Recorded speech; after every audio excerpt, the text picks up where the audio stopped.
everyone, this is Sydney over here at Vego Garden. I'm the horticulturist here. So we are prepping for the freeze. Here we did already start a lot of the beds, but we are gonna go ahead and show you how we're doing them.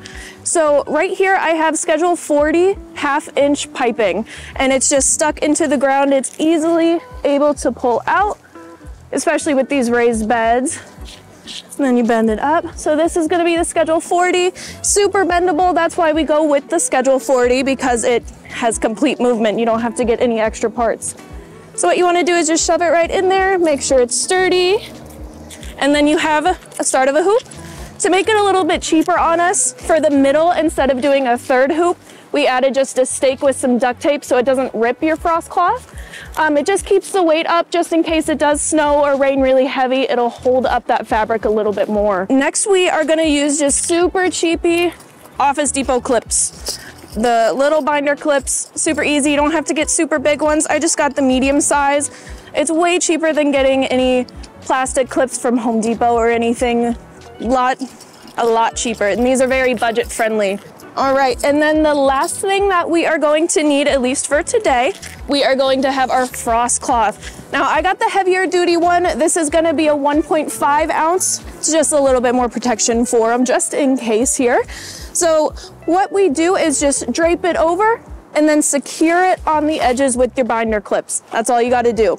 Here, we are gonna do 2 layers of the cloth, but you don't have to. It just kind of depends on how cold it gets in your area and what you personally want to do. All right, guys, so now we are going to cover it. And it's very important to do this a couple days before your freeze, if you can. This will really help start to get it warm, kind of like a little incubator for the plants. So when it actually does start to drop, there's gonna be a bit more heat protected in here for these gorgeous plants. So make sure you measure it down, cut to size as best as you can. If you have this little extra, it's fine. You'll be all right. So make sure you just hit each end. Now this one's a little short over here, so I'm just gonna pull a little bit. And now we're all good. So all we have left to do is clip around and secure it nice and tightly. All right, so next we are going to secure. What I like to do personally is hit one end on each side so it stays a little bit more secure while we are actually working it and pulling it tighter. So we hit that one end right there, and then we want to hit this other end over here. And it's okay, it doesn't have to look pretty. It's not gonna look pretty, but it's gonna protect them for later. So our beds actually have the rounded corners, so it makes it a lot easier to secure this nice and tightly in here. All we want to do is kind of follow this trim just a hair and pin one.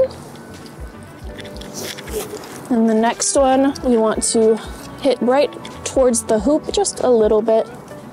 See how nice and secure this is? So there's going to be no air coming through this bottom. Now here's where it gets a little bit tricky. So we have to make sure this extra flap here gets folded nicely. What I do over here is I take this extra corner, I'm gonna push it right to that clip over here and then fold. So it's tucked in nice and secure. Run your finger along to make sure it's pretty tight. Fiddle it with it a little bit if you need. And then we wanna secure this right at the edge. So it's nice and tight, no air is gonna get through. Now what I'm gonna do is just secure the rest of the edging of the bed. So what I'm gonna do is make sure it's nice and tight.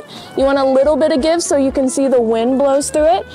Now you can clip every 6 inches or so if you really want to, but for us, I'm gonna go about a foot, maybe a little bit more.